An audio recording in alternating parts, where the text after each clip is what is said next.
In my seminars the last few years, I have covered what I have found to be those few simple basic principles that can make major changes in life and lifestyle. One of those subjects that gets the most comment is diseases of attitude. And out of that subject, worry and how to kick the worry habit have caused the most questions. So in this brief visit with you, let me give you my best look at worry, how to recognize it and define it, and what to do about it. And hopefully, these ideas will give you a good chance for confidence over worry. First of all, worry might well be killer number one. And if it is not the number one physical killer, although doctors tell us worriers die sooner than non-worriers, and we have all heard the expression, worry yourself to death, at least it is the number one killer of dreams and achievement, of energy and vitality and lifestyle. I know the damage and effect of this killer, worry, firsthand. I will spare you the details, but over a period of some 3 years, I let worry get out of hand. As I've mentioned before, I became a super worrier. I was good at it. The combination of small and big worries about my circumstances, what people thought of me, my finances, my abilities, the future, my progress, all led to a complete physical collapse, a stay in the hospital, emotional, mental, and physical exhaustion, and a deep despair I couldn't shake. A sad picture for a young man who should have been well on his way to carving out his share of opportunity. I am happy to tell you that good fortune came my way, and as many of you may be aware, I met a man, Mr. Earl Schoaf, with his ideas and inspiration and the help of a very close friend. I worked my way past the minefields of worry and disaster and out into the clear air of mental sunshine. And if I did it, anybody can do it. I'm not saying it's easy. It took me almost a full year to kick the worry habit. It took practice and much effort, but it was well worth it. Remember, don't ask for the task to be easy, just ask for it to be worth it. Don't wish it was easier, wish you were better. Don't ask for less challenge, ask for more skills. Don't ask for less problems, ask for more wisdom.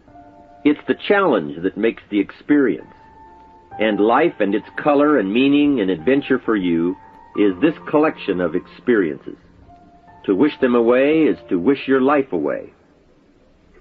So let's get to worry and what it is and what it does, how to define it, and what to do about it. And let's do it with eager, high hope that it won't be long until you will be free of the worry habit and on your way to the life and lifestyle that you want. First of all, let's define worry. There are many ways we could describe it. Worry is fear painting pictures in your mind. And if you watch that mental movie too long, you get a false picture of how things really are. Worry is a mental broadcasting station, and more often than not, it is false or at least distorted propaganda. Worry has that sneaky way of stopping short of giving you all the facts. Worry is often the trickery of mentally filtered facts on the negative side and the bold declaration that these are all the facts. Worry has the mental audacity to suggest that the elevator only runs one way, down. Many times worry is a 5-alarm bell for a wastebasket fire. And worry is a depletion of constructive emotion. It's wasted mental energy. It's like letting the starter run the battery down when the car won't start. And worry is most often a lack of all the facts, a lack of full understanding, a lack of total information, and an unpreparedness of ability, knowledge, talent, courage, faith, and all the other virtues.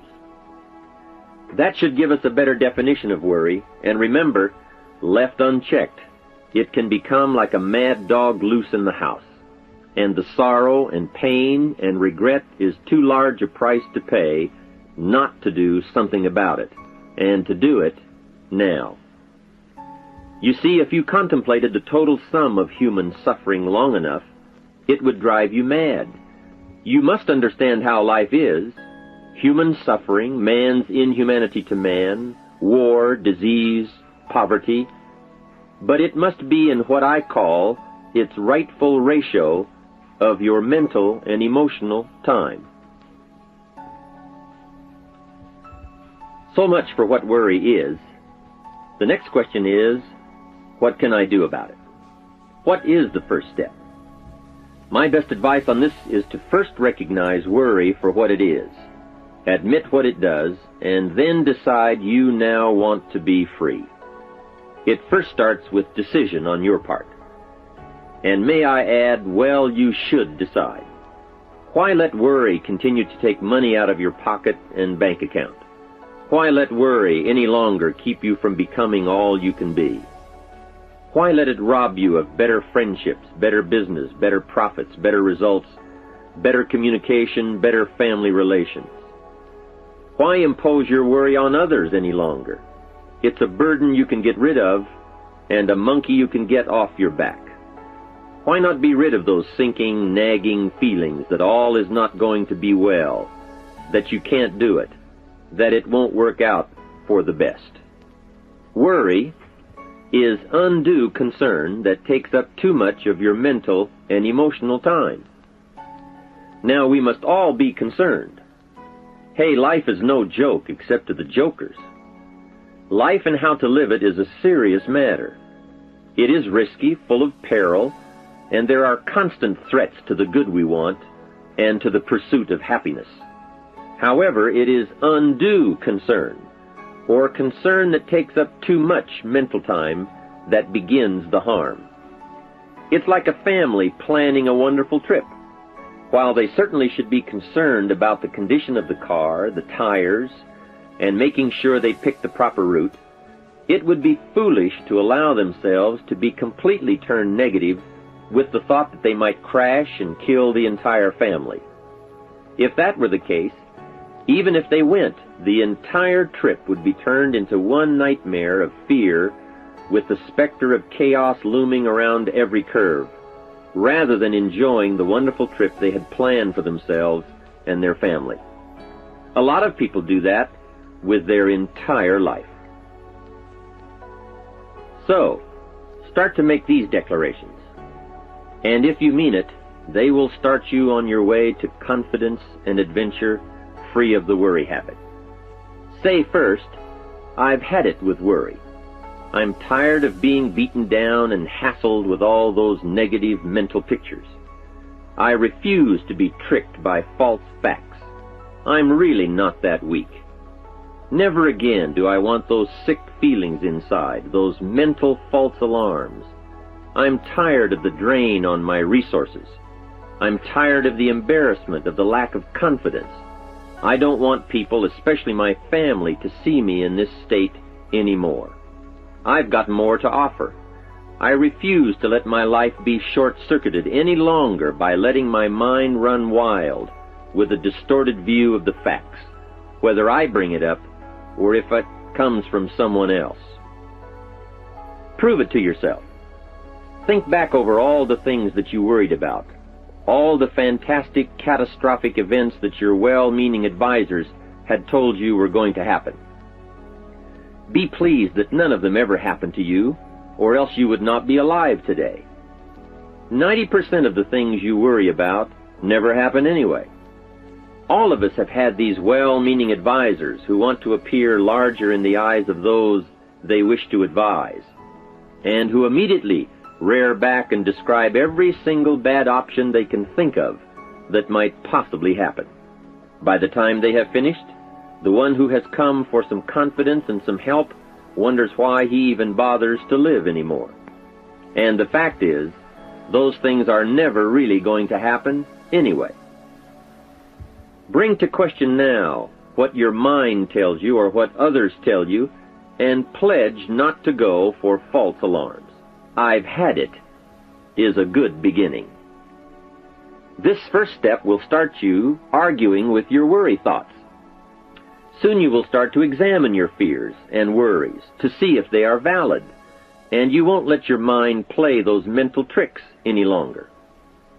It is possible to destroy any emotion you have, including worry and fear, by a very simple process, and that is, analyze it to death.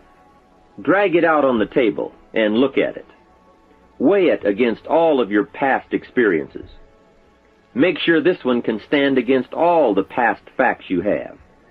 You will now start to use worry instead of letting worry use you. It's a beginning, being in control instead of out of control. You will now let concern and the first signs of worry prompt you to learn, ask questions, and look at all sides in order to evaluate true, positive, constructive action. Now you can say, I will let fear advise me of the facts, but I won't let fear tell me these are all the facts. Nor will I let fear determine my reaction to the facts. I will gladly take up the war of faith over doubt, reason over fear, and positive expectation over worry. So talk to yourself right now into a change of attitude. Be persuasive. Go all out. Show yourself the hell if you don't, and the good life of answers and progress if you do. Say to yourself, what a fantastic feeling it must be to stop the panic drain on my mental energy, emotion, and physical strength. Imagine putting all that saved energy and emotion and strength into my action plans for the good life. Hey, accept the challenge. Believe your beliefs, doubt your doubts, stay on the campaign to give worry a bad time. Like being your own conscientious judge, say, I've had it with the presentation of a one-sided story. I sustain the objection that worry has failed to bring out all the facts. I despise these mental courtroom maneuvers that try to belittle my client, me. I demand the whole truth, and if worry will not be silent, I may cite him for contempt of the court of reason. Call up that scene often when worry wants to hassle you with the same old tricks and the same old results. It will work every time. Okay, let's move on to some really positive steps. If you can survive all that has happened to you up to this moment in your life, in spite of doing and thinking many of the wrong things, imagine how you can succeed by now starting to do some of the right things. First, the best answer to worry is confidence, and confidence starts first with awareness. Here is one of the most important lessons in life to learn. Life and business is like the changing seasons, and the real challenge of life is to learn how to handle the winter and take advantage of the spring. In short, that's it. You see, winter always comes, but so does the spring. Night follows day, but also day follows night. Sure, the tide goes out, but it always comes in. Opportunity follows difficulty as surely as difficulty follows opportunity. I have written and recorded much on how to take advantage of the spring, how to cash in on life's opportunities, work hard all summer, learn more ways to plant and protect what you invest, and to reap in the fall without complaint, knowing it's your harvest and you've reaped what you've sown. For this subject, however, let's talk about how to handle the winters, those times when worry, like winter, takes its heavy toll. So, we tell it like it is. Winter always comes. So does the night. Some happenings in our life will always be a cause for concern, and sometimes concern turns to worry, and worry turns to fear. But remember, that is to be expected. Each day, each event, each season brings both expected and unexpected challenges that we must think about and make decisions on. Life is like a stream that flows continuously. The better we understand that, the better chance we have to produce good results out of all of our challenges. May I suggest something to you? I have a friend who is an avid skier. You know something? He can only ski in the wintertime. You can only hunt the elk when the snow falls in the high mountains and drives them down. That's called wintertime. You see, it's all right if it's 12 below. Just be prepared for the winter. And here is a good thought. A full, well-developed human being will find a way to take advantage of the winter, not just handle it. The big challenge is to make something out of each opportunity. Now, if winters are always going to occur in our life, shouldn't we benefit from them too? Come the next winter, you could be on the inside looking out, seated by a warm fire, the company of a good friend, and those unique feelings of security in spite of the circumstances or the season. Begin to know now that the night will pass, and as you learn to grow and progress, you will better understand how to handle every night and better live every day. Here's some of the best advice I have on worry. First, don't be afraid to face the facts of life. It is not negative to understand that the winters always come. Don't be faked out. Don't clip the word impossible out of the dictionary. Sure, the Bible says all things are possible, but I don't really understand all that means. My daughters asked me, "Have you ever tried putting toothpaste back in the tube?" Don't say I don't want to hear the problem. I don't want to see the difficulty. Don't show me the weeds. Don't say anything negative. Only see the positive. That's foolish. There is a thin line between positive thinking and kidding yourself. And remember, there's also a thin line between faith and folly. Here is the key. Humans have the unique ability to see it as it is, and they also have the ability to see it better than it is. One is called fact, the other is called faith. Faith you develop, facts you acquire.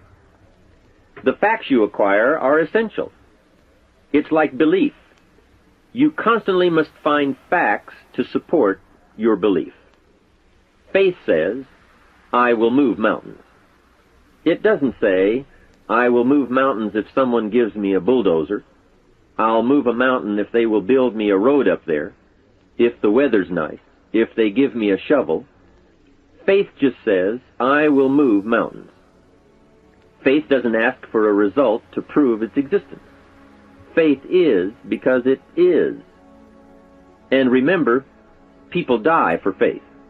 And some people give up everything they own, their life, for faith. Many years ago, over in Vietnam, a Buddhist monk did a very clever thing. He did the ultimate in political dissent. He burned himself to death. That toppled the government. That was faith. Totality begets totality. Here is a good prayer. Help me to see it as it is, and help me to see it better than it is, and then inspire me to act. Facts and faith and action. What a combination for personal progress. And action puts fear to flight. An Old Testament phrase says, "Watch the ants, you sluggard. Consider their ways and be wise." Not a bad suggestion. The study of ants. What do they do in the summer to prepare for the winter? That's a lesson in life and survival.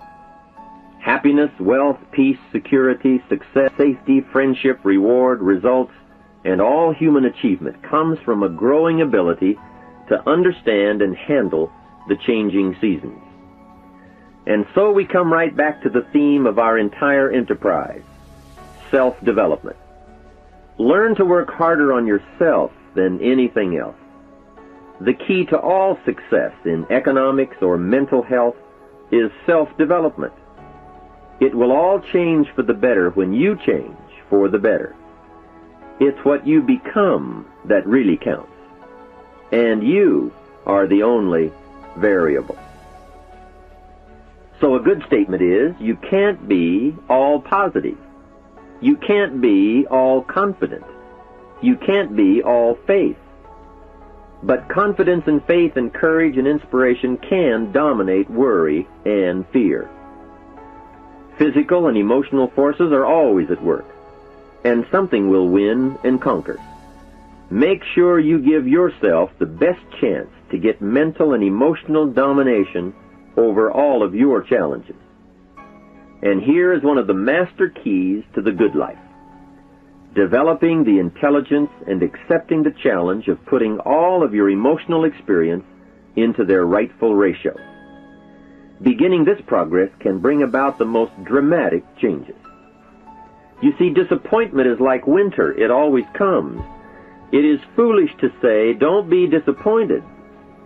But you must learn to discipline your disappointment. If it dominates 51% of your time, you're in trouble. Continued heavy disappointment is like 12 months of winter, and 12 months of winter leaves very little alive. Use the guidelines of seasons to adjust to all the meaningful things that happen to you. So concern, fear, and disappointment, like many human emotions, serve a useful purpose as long as they are kept in their rightful ratio. Left unattended, the weeds take over. Disappointment rules. Worry breaks loose. Fear gets the upper hand, and doubt moves in. But managed, worked, given human action with will and knowledge and purpose, and gardens overcome weeds. Faith overcomes doubt, and confidence pushes worry into a small place. The second major key to mastering worry is to respond. Build up inside of you that heavy desire to be free, to get on with building your life and lifestyle. Too much is waiting to delay. Take a new look at your opportunities. Figure out new ways to seize them immediately and make them work for you. And here is a key. Bring a new dedication that you will master yourself with enough discipline to be more than qualified to do the present job and prepare yourself for the next move up. Expose yourself to every stimulation possible that will put all this in perspective. Now let's move on to a very important point, and that is, the best answer to worry is confidence. First, self-confidence. I can better handle next winter. I have a strong shelter. It is stocked with supplies. I now know how to take advantage of the spring. I'm going to plant better crops and bigger crops. I can last through the summer. I won't quit this time. I'll study weeds and how to get rid of them. I'll be less frightened of the changing weather and the quick storms. In the fall, I will exercise more care and reap what I have without complaint and blame nothing for the amount of my harvest. I'll learn to save a fair portion so that I can survive the bad seasons when, out of control, the hailstorm comes and it all goes wrong. Now we must consider this. The most fatal deterrent to self-confidence is guilt. Not doing all you know how to do to the full extent of your present ability weakens the foundation for confidence. The biggest part of worry comes from the lack of this personal confidence. And lack of confidence comes from two major things. First, no goals or plans. And second, no daily discipline to achieve. The inaction to cure or handle small tasks is what starts the guilt process. And that always tends to make you look at what's wrong and expect the worst. So listen to the voices of creative experience. Let nature, experience, wisdom, books, everything speak to you and teach you. Remember, both opportunity and challenge await action. Everything yields to diligence. It's not what you can do, it's what you will do that counts. And undeveloped ability comes from three problems. First, lack of inspiration to find out. Second, lack of reasons to learn. And third, lack of applied time and action for developing those abilities. Remember, humans are remarkable, a marvelously functioning entity. Imagine how uniquely your body and mind have survived and managed to function in spite of all the worry. Humans don't die easy. They die hard. Develop a plan for your life rather than aimlessly drifting through it, the victim of circumstance. Create your own environment and learn to control it. You control your own mental environment by developing yourself. So go on a crash program to clean up decisions, get things done, get other things set up and started and organized. Start doing all the things that would make you feel better: exercise, diet, reading more books. Open a floodgate of positive moves in the right direction. And be thankful. Add up what you do have. Make an actual as well as a conscious mental list of all you possess, tangible as well as intangible. In view of the 4 billion other inhabitants of the world, yours is probably an incredible list. That list, and being thankful, should then lead to the big step of discipline. The discipline to sit up and listen, the discipline to pay attention, the discipline to give people and kids the gift of your attention, the discipline to be alert, take care of yourself, rest, eat properly, the discipline to talk well and practice good manners. Courtesy is contagious. Take one day and see what a variety of positive steps you can take and projects you can take on. At the end of the day, go over it.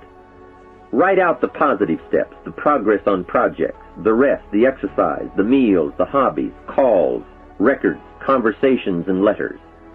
And speaking of calls and letters, write at least one encouraging letter or thank you note, and make at least one encouraging phone call or thank you call every week. Then have a friend help you, as one helped me, to get all the facts and prepare for action. From such a friendship, the greatest gift you can draw is the truth. To one of my dearest friends I said just the other day, as my friend, do me the one best thing you can do for me, and that is, tell me the truth. From there I can grow. I can start making wise decisions. We all admire poise, confidence, awareness, courtesy, good manners, courage, health, kindness, attention, beauty, speech, expression, and unhurried intensity, and talent at work. This can be your life. Say with me today, today I will draw on all I've learned and practiced, from curiosity to confidence, and I will utilize it all to meet the experiences and challenges that may come my way or that I may seek out. And if all I know and do does not meet or match some unforeseen challenge or experience, I will keep careful notes and take them to my private conference table and try to figure them out and learn and grow. Mixed in my curiosity is thanks that I'm alive and able to see and feel and learn and handle and enjoy being human and being alive, and having been given a chance to turn challenge into experience. How great to have a mind to expand and a soul to nourish, to have hands that can feel, a heart that can experience, a mind that can inquire and learn, a soul that can soar, a body that can respond, to know love, sadness, hope, disappointment, accomplishment, failure, thrills, terror, appreciation, bafflement, wonder, awe, frustration, misery, confidence, courage, contentment, impatience, expectation, apprehension, fulfillment, music, sound, pictures, art, beauty, and harmony. To have all this happen to one is one thing. To know it is all happening is much more. I wish for you that you might develop a growing awareness of the world around you and your possibilities in it. Develop a sense of history and destiny, and be grateful for the opportunity that you have to participate in that grand endeavor.